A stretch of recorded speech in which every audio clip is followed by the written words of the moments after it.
What's up guys? So today's video is clearly a takedown tiers list. I got the inspiration from this video this morning when I was drinking coffee and I was watching Australian grappler Josh Saunders' YouTube channel. He came out with a tier list for submissions. I'll put the link to that like up here. You should see it pop up and in the description below, just so you guys can actually go watch the original video. But I really like tier list and I'm like, oh, why haven't I done a video on this? So today's takedown tier list is going to include, like, I'll say the general versions of takedowns, right? There's so many different variations of takedowns, so I'm gonna use the general name, and this does not include setups, right? So like if I say something like a single leg, I'm not saying like a single leg from the outside or a high crotch or a underhook single leg.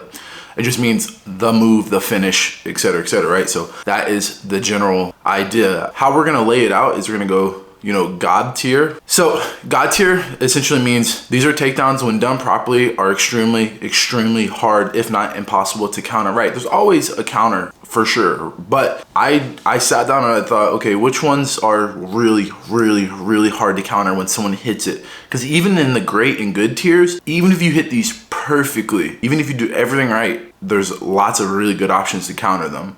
Whereas in God tier, once you hit them perfect, it's pretty difficult to use. Also, I'm not using Jiu-Jitsu necessarily as a measuring stick for these takedowns. These takedowns are in general for grappling. So this includes folk style and freestyle wrestling. So I'll give explanations for stuff, including Jiu-Jitsu, but it's not just a takedown tier list for Jiu-Jitsu. It's a takedown tier list for no-gi grappling, all right? So not judo, no-gi grappling, meaning college wrestling, catch wrestling, freestyle wrestling, and Jiu-Jitsu. So our first list is the God tier. Number one is the go behind. Whether you get the go behind from a snap down or you get the go behind from someone's bad shot, once you've blocked the elbow and you start to spin behind, it is one of the most difficult takedowns to avoid. You think I'm wrong? Go look at the NCAA's takedown stats. The number one takedown in college wrestling for the past like 20 years has been the go behind from someone's bad shot. Spinning behind someone as they take a bad shot or off of a good snap down, the reason it's so hard to counter is because you're getting so much weight on your opponent's hands and you're blocking their elbow so they can't utilize underhooks. At that point, your best option is to try to scramble, and even then at a higher level, it gets really difficult to scramble from there. Obviously, again, it's not impossible, but that's why I choose the go behind. Next, I only have two in the God tier list, right? Next is the blast double from a reshot. All right,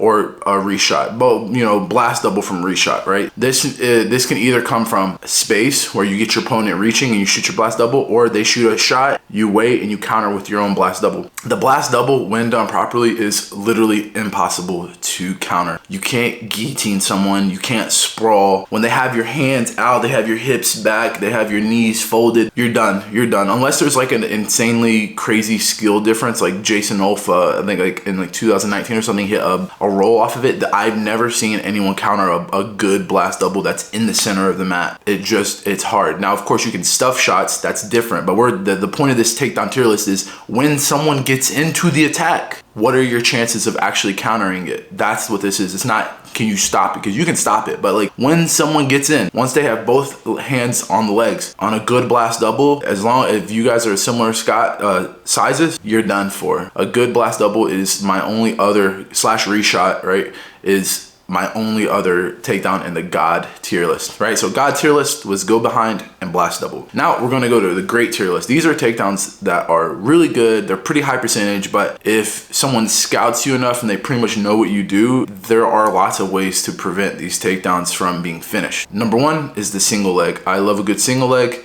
But the reality of it is, if you guys know anything about actual wrestling, there are so many ways to counter the single leg. Very simply, pulling your partner up or pushing their hand beneath your knees can create a lot of problems for a single leg. Number two is the ankle pick. The ankle pick is one of those great ones where it's like you hit it and it can be beautiful, but also, again, similar issue to the single leg where if people know that that's what you do, even when you get in, it's pretty easy to actually game plan for a good ankle pick. And even again, if I get that hand on the foot, it's not a guarantee. That's why like I had to learn a lot of chain wrestling from the ankle pick, but because the pure ankle pick itself actually has a lot of flaws, and people who are really good at limp knees, whizzers, etc., can do a really good job of shutting down your ankle pick. Third one is a double leg. But remember, I talk about blast double leg in the God tier. When I talk about double leg, I mean head on the outside double leg. The reason the head on the outside double leg is in great versus the God tier with the blast double is because with the head on the outside, you have the ability to manipulate the head, right? For jiu-jitsu, that means you have the ability to pretty much grab the neck by pushing the head into your armpit. But in wrestling, you have the ability to manipulate the head, getting it across the body, forcing your opponent to post. And there's just so much more ability to scramble, to hit switches, to hit Granbies off of it versus the head on the inside or the blast double, where your ability to do those things isn't really as good. Again, this is the great tier, right? This isn't crapping on these takedowns. This is still great, right? It's not God, but it's great. The next one is my personal favorite, duck unders / outside steps. I put these together because a lot of the stuff you do duck unders with, you can also like grab the legs, which the only difference between the two is on a duck under, at least the way I do it, you're doing an outside step with your hand going to the far hip. On a normal outside step shot, you go an outside step, hand into the leg, right? Or to both legs. I really love duck unders / outside steps. I put this on the great tier because like once hit properly, it's pretty freaking hard for you to scramble. But again, one of the issues is that someone knows what you do. It's not, I won't say it's easy, but there's an ability for you to game plan against a person, whether it's making sure you're just timing the square up, or again, your head has to be on the outside for these. So taking advantage of the neck or the head, especially if it's not timed well. All right, guys, next we're going to our good tier. Good, again, it means it's not God, it's not great, but they're solid. You know, they work, but again, they have very glaring issues, especially against people who are pretty decent. Number one is the low single. Everyone's gonna be like, John Smith, but you're like, man, most people are not John Smith with their low single. The weakness of the low single is that head position is not easily manipulated, but the potential to manipulate the head versus your opponent's low single is very high. Next is the high crotch. The high crotch is one of the most fundamental takedowns in folk style and freestyle wrestling. Even more popular in folk style wrestling if you actually watch. The big problem with the high crotch is, again, especially if we consider all sports like Jiu-Jitsu and MMA, is unless you have the ability to be extremely explosive and lift your opponent up and turn their body, the high crotch often leaves you with not only your neck exposed like the double leg does, but it also leaves your elbow on the inside of your partner's hips, meaning it's very easy to block that elbow to prevent your lift, and it also stuffs your elbow, making it very easy to do a head and arm guillotine. So high crotch, I wouldn't say easy, but high crotch has its glaring weaknesses, but it's still good because if you can lift your partner, even if they grab your neck, it's very easy to turn them, right? But the problem is a lot of times you can't. Next is the snatch single. I put the snatch single in good and not great because it's just hard depending on your partner's stance. Like again, the snatch single is much more low percentage. It requires really, really good timing, and also you got to be pretty dang short to hit it consistently. Like for me, I'm a little bit taller. I like the snatch single. I drill the snatch single, but it's realistically very difficult for me. Like I'm basically 6 foot tall, right? It's very difficult for me to actually finish a snatch single or even get to a snatch single because of just the height differences that they're usually there with me and my opponents. I think the snatch single can be put in the great tier depending on your height. Next is the throw by. I hit a couple throw bys at Nogi Worlds. I think I hit 2. My biggest thing with the throw bys, guys, is like when you have whether you have double unders or one underhook, it's where you throw across your partner's body, right? The big issue with the throw by is if your partner is a lot stronger than you, it's really, really hard to do, especially if you don't hit it off of a reshot, right? Usually when I hit a throw by, it's not off of me punching an underhook and going. Usually it's off my partner shoots a shot, I grab an underhook as they shoot the shot, and I use the momentum to then hit the throw by.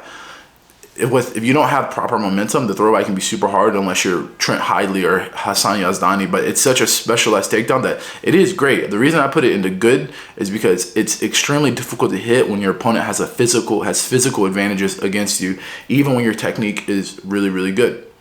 This goes into the next one, the body lock.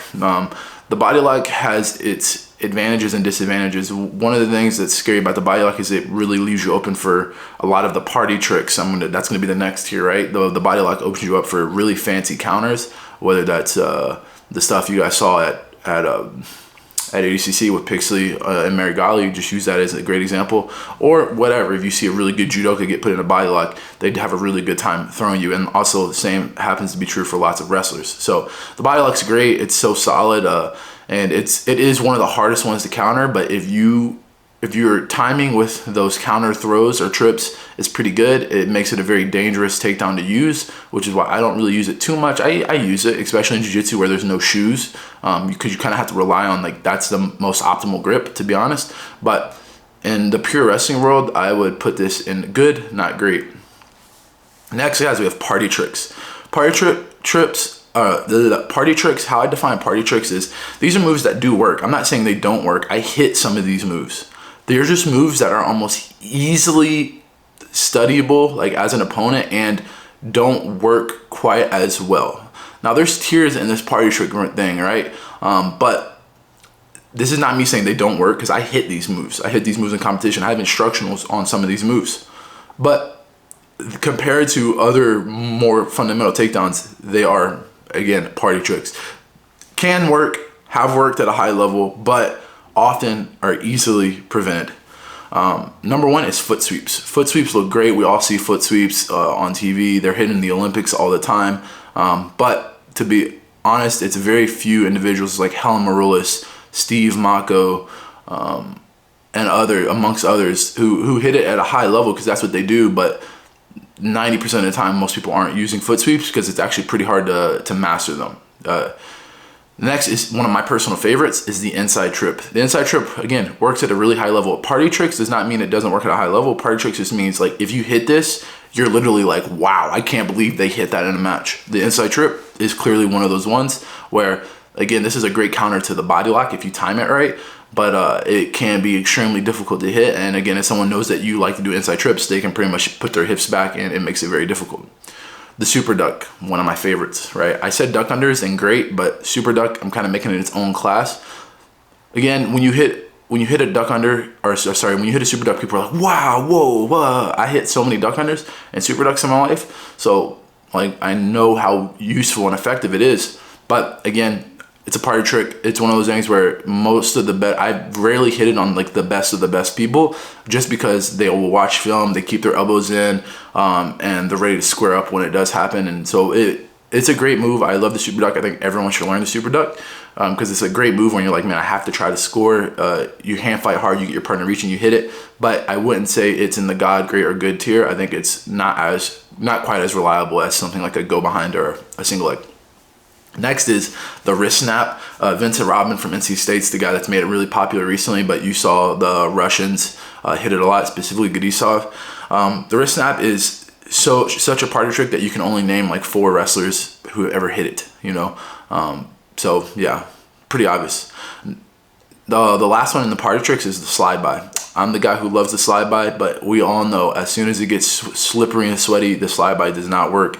And if I know that, hey, this guy only has a slide by, I can keep my elbows in, I can hand fight, I can punch at the shoulders. All I have to do is prevent doing the collar tie or a tight inside bicep tie and just focus on outside ties and space. And then you can't really hit a slide by. But the worst part about the slide by is that if people know you're good at the slide by, they just won't make contact with you and they'll wrestle from space, which then inevitably makes it really hard to actually use the move. That's why I call it a party trick. It's a great takedown because it gets you behind your partner's elbows and it gets you straight to the back.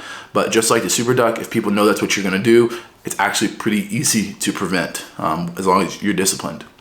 Now, our last tier is the trash tier, all right? These are the ones that are only hit by scrubs. Like, or you can only hit on scrubs. Like, if you see this hit on someone good, and what I mean, guys, is the person, let's say I'm doing one of these trash moves. I use the move, I hit the move, I take the person down and I score my 3 points. If you're doing college wrestling, I score my points. I guess jiu-jitsu too. Like these are moves that just don't really work at a high level, and they're moves that, yes, you guys can probably go through YouTube and look through 1 million different wrestling videos and probably see them hit at certain times, but they're not high percentage. Honestly, they're pretty trash, and I wouldn't suggest that they're a part of your main arsenal. Sure, it's fun to have them as just side options, but I put these in trash because I'm like, yes, it's okay to learn them, to have fun and play with them, because you know it's just a sport. You're trying to have fun, you're trying to do art, but these are not the ones where it's like you don't want to be the kid who only has these moves, and there are some people like this. So the first one is the Russian spin counter, like the Russian spin double, where your person has a Russian tie and then they spin and then they try to double leg their partner. This one is so trash. There's so much space. It's very predictable, and it's actually extremely easy to counter you when you do this because you're giving out so much space. Your elbows are usually open. It's hard to actually hold position. The greatest example was Haisam Rita versus Cyborg, where Haisam, I believe, got the 2-on-1. Cyborg spun out to hit a double leg, and his elbows were super wide open, and then he got armbarred and finished, right? That's Haisam's biggest win, and it came off of Cyborg using kind of a trash move, which again, it can work. But good luck, especially hitting it on an athletic person. The next is the hip toss. Oh my God, my judo people are gonna be crying in this video when I say the hip toss. The reason the hip toss isn't so great is because unlike in the gi or in judo where you have really good grips, the hip toss is very easy to slip if you know what you're doing. You feel it, right? You feel your partner settling their hips. I've wrestled my whole life. I've never been hip tossed. I've wrestled Greco nationals, freestyle nationals, and folk style nationals. Tons of years, countless years. Hip toss it's pretty much a fake move, you know? It's like, yes, you guys, someone's gonna be like, well, I saw, you know, this person do this to this ADCC champion. Well, exactly, yeah, exactly. You know if you know, right? We're talking about, would this work against a good, skilled wrestler? Hip toss, they can work. You can definitely do a Hail Mary. Like I said, it's good to have a Hail Mary takedown, but the hip toss is not the greatest option. I think that it's a trash takedown. I think that you honestly are wasting your time drilling it. But sure, go ahead and learn it. Yes, you'll definitely be able to hit it on people who never wrestled before, and for sure you'll be able to hit it on some good wrestlers. Like you can catch anyone, right? You can catch anyone. That's the truth of the matter, right? I'm not saying it doesn't work ever at the highest level, because I'm sure it does. But we're talking about percentages here, what's high percentage and what's not high percentage. I think the hip toss is at one of the lowest. That brings me to my final two, and the second to last one is the Imanari Roll. This move is just absolutely trash, and if you hit it on someone, and guys, when I say the Imanari Roll, I don't mean the Imanari Roll to get into a leg lock. This is not a leg lock video. This is a takedown video. I mean the Imanari Roll where you grab the ankle and then you stand up and you finish the takedown.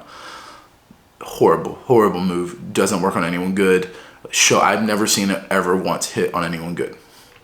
Lastly, I think I could have put this in party tricks also, but the broomstick, it's like when someone shoots and you flare your legs out. I actually have a video you guys will see me hitting here on MMA guy, but it's like one of those things that is kind of embarrassing if you get hit with, and it really doesn't happen at a high level against other high level wrestlers unless they're extremely, extremely exhausted and taking really bad, desperate shots. But if we're thinking two good guys who got a good gas tank for 7 minutes in a wrestling match or even a jiu-jitsu match, the broomstick should not happen. It just should not happen. I love it. I think it's a great, fun move to hit, and I think it's one of those ones that you can play with and have fun with, but I think it's trash.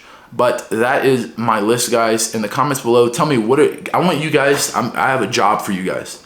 You don't even think about my list. Tell me one God tier, great tier, good tier, party trick, and trash tier takedown. Put it down below. I want to read your guys. You might disagree with me. That's totally fine. That's fine. This is just an opinion. But put it down below. What's your one God, great, good, party trick, and trash tier takedown? Give me one. And tell me why you think that is. Give me a little explanation for each of them. I'm gonna read them. Also, guys, if you'd like to learn how to do takedowns, if you're doing jiu-jitsu, if you're new and you're like, man, this is an overwhelming video, I don't even know anything about takedowns, I would suggest you guys start with my Dominate the Hand Fight instructional. But of course, you guys can go to brandonreed3x.com/store and browse my full instructional catalog. I believe I have 9 instructionals now, ranging from duck unders, single legs, underhooks, ankle picks, hand fighting, and more. Just click the links down below or check out the links that pop up above. And yeah, talk to you guys next time.